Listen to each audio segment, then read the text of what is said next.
반갑습니다. 송주준입니다. 민주당이 국회와 그리고 또 사법부를 그리고 나아가서 행정부까지 상대로 해서 어떤 식의 행패를 부리고 있는지야 시청하시는 분들이 너무 잘 아실 것 같은데요. 그런데 이제 그 많은 분들이 설마 했던 게 뭐였습니까? 언제까지 설마 민주당이 마비를 시키겠냐라는 거였죠. 그렇죠? 사법부를 마비를 시킨다. 판사를 상대로 탄핵이라고 하는 카드를 가지고 협박하고 겁박한다라는 것도 믿기지가 않는 일이지만 물론 뭐 행안부를 상대로 해서도 마구잡이로 탄핵을 소추시키는 것도 말도 안 되지만 단계가 가면 갈수록 더 높아지는 것 같아요. 그렇죠? 검사에 대한 협박, 그리고 행정부에 대한 어떤 탄핵, 그리고 판사에 대한 탄핵, 그리고는 최후에는 헌재에 대한 어떤 마비까지 참 진짜 민주당의 모습이 개판입니다. 그런데 설마 했던 그 일이 현실이 될 수도 있다라고 하는 지적이 계속해가지고 나왔었다가 그런데 최근에 문영배 재판관이 이진숙 위원장한테 탄핵이제 그 심판 당시에 굉장히 좀 유의미한 얘기를 한 가지를 던졌던 거 혹시 기억나시는지 모르겠습니다. 제가 그 부분에 대해 가지고 이진숙 위원장이 가만히 있으면 안 된다. 이 부분에 대해서 포인트를 잘 잡고 문영배 재판관이 지금 힌트를 준 것인다. 그거에 대해서 꼭 대응을 해야 된다라고 말씀을 드렸던 거 혹시 기억나십니까?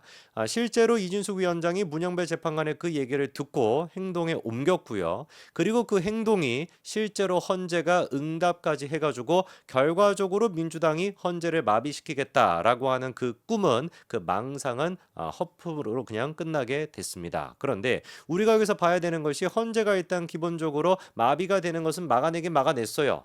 그게 이제 뭐였습니까? 9명으로 구성이 되어 있는 헌재 인원 가운데 3사람의 자리가 비어지게 되면은 이거를 탄핵을 시킬 것인지 기각을 시킨 것인지 어떤 결정도 내리지 못하게 된다. 그게 이제 헌재 마비설 아니었습니까? 그래서 민주당이 끝까지 3명을 갖다가 추천하지 않음으로써 헌재 자체를 마비시키겠다라는 것인데 이거를 이제 6명만 가지고서도 탄핵이 됐거나 기각이 됐거나 결정시킬 수 있도록 만든 거예요. 헌재가 이번에 그렇게 가처분 신청을 받아들인 겁니다.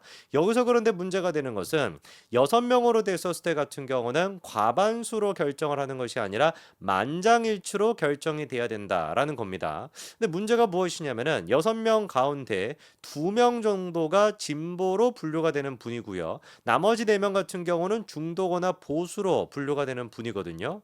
그러다 보니까 우리가 얼핏 생각을 해봤을 때 이거 뭐냐 괜히 그냥 9명이었을 때 같은 경우는 우리가 보수 쪽이 조금 더 많으니까 금방 일단 과반으로서 이진숙에 대한 탄핵을 기각시킬 수 있겠다라고 생각을 했는데 6명에다가 2명 정도가 민주당 쪽 진보 쪽에 있는 사람이 들어가 있다라고 한다면 만장일치가 안 나와가지고 계속해가지고 세워라 내워라 아니면 그냥 이준석에 대한 탄핵이 그냥 기소 그 저기 뭐죠? 무효가 이제 안 되는 기각이 안 되는 그런 꼴이 벌어지는 거 아니냐라고 생각하실 수도 있지만 그렇지가 않습니다. 왜 그런 것인지 차근차근 제가 처음부터 끝까지 전부 다 말씀을 드려보도록 하겠습니다.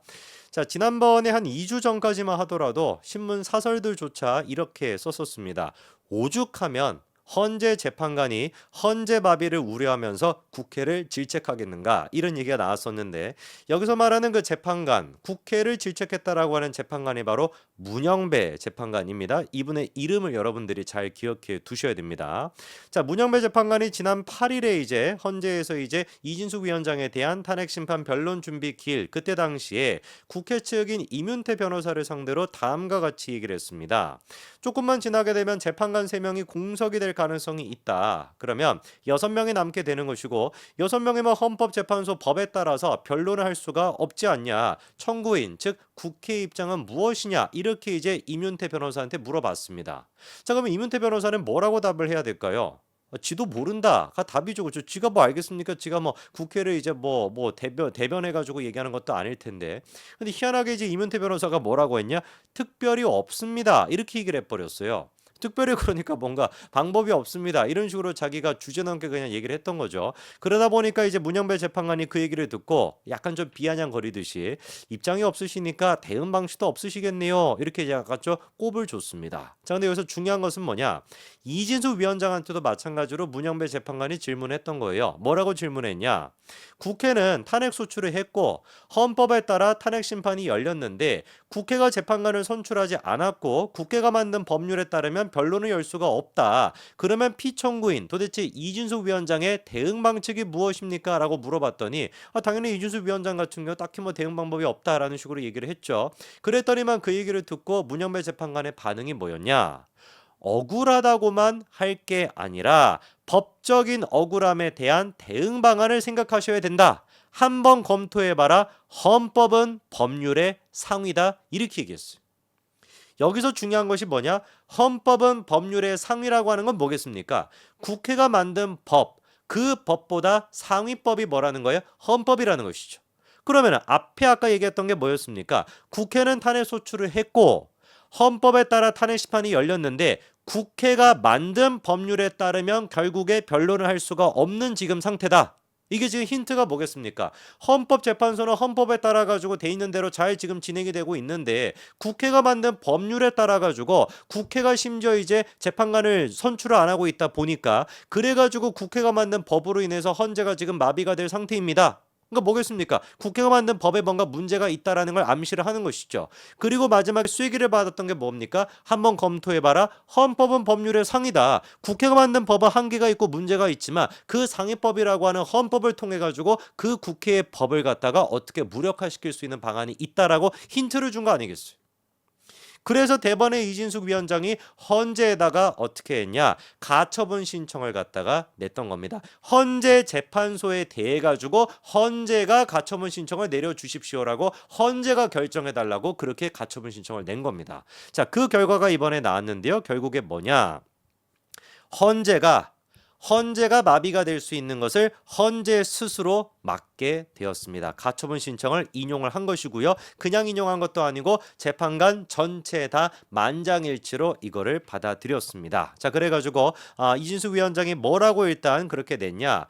헌법재판관이 공백이 됨에 따라 나에 대한 탄핵 심판 절차가 정지가 된다라는 거, 그거는 부당하다라고 하면서 헌재에 대해 가지고 가처분 신청을 냈고 그거를 헌재가 받아들이게 됐습니다. 그리고 아까 전에 문영배 재판관이 얘기를 했던 것처럼 헌법은 어떻다? 법률의 상위에 있는 것이다 보니까 헌재가 그런 식으로 가처분 신청을 받아들이게 됨으로써 국회가 만든 법 상위에 있는 헌법재판소의 헌법을 통해 가지고 사실상 국회법을 갖다가 가처분 신청이 인용될 수 있도록 됐던 것이죠. 자, 그거에 대해서 사유로 지금 밝히고 있는 것이 무엇이냐? 헌재가 일단 밝힌 사유가 일단 첫 번째, 만약에 이렇게 헌법재판관이 공석이 되게 된다면 그로 인해서 이진숙 위원장의 기본권 침해가 발생할 것이 확실시 예측된다.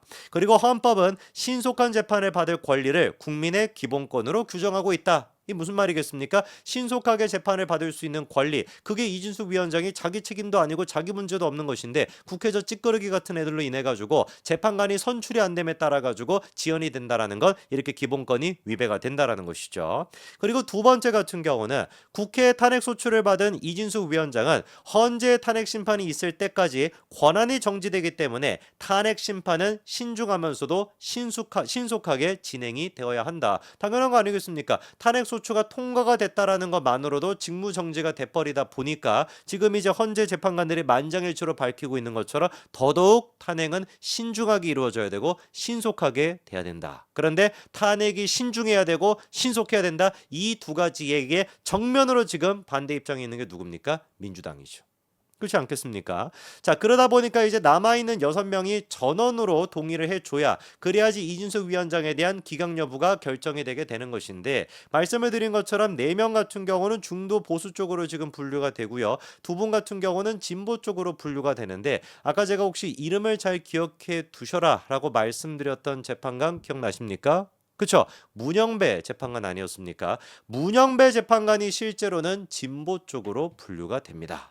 그런데 뭔가 좀 이상하죠. 지금까지 문영배 재판관이 했던 얘기들을 종합해 본다면 다 어떤 얘기들이었습니까? 민주당 이거 탄핵 소추안 왜 통과시켰냐? 애당초 문재인 정부 때도 최소 정적수 그거 못 맞추고 그런 식으로 의결한 경우가 세다하게 그렇게 많았었는데 이준수 위원장에 대한 탄핵 소추안을 왜 통과시켰냐? 계속해가지고 그렇게 민주당의 주장에 태클을 걸었던 분이 문영배 재판관이고, 아싸리 그냥 아까 전에 이준숙 위원장한테 힌트까지 줬던 사람이 장본인이 누구였습니까? 지금 문영배 그 재판관 아니었습니까? 그러다 보니까 만장일치라고 할지라도 제가 보기에는 문영배 재판관뿐만이 아니라 그리고 이미선 재판관도 최소한의 상식이 있지 않겠습니까? 충분히 그래가지고 이거는 금방 이준숙 위원장에 대한 기각 여부가 만장일치로 결정이 될 수 있다. 그러면 민주당 입장에서는 헌재를 마비시키려고 했던 것도 무력화가 돼버리고 심지어는 만장일치로 기각까지 되게 된다면 당연히 역풍을 안 맞을래야 안 맞을 수가 없겠죠. 결국에 다시 한번 우리가 느끼는 것 같습니다. 대한민국이 아무리 위기라고 할지라도 결국에 민주주의의 최후의 보루는 사법부다라는 것을 다시 한번 느끼네요. 여기까지 말씀드리겠습니다. 감사합니다.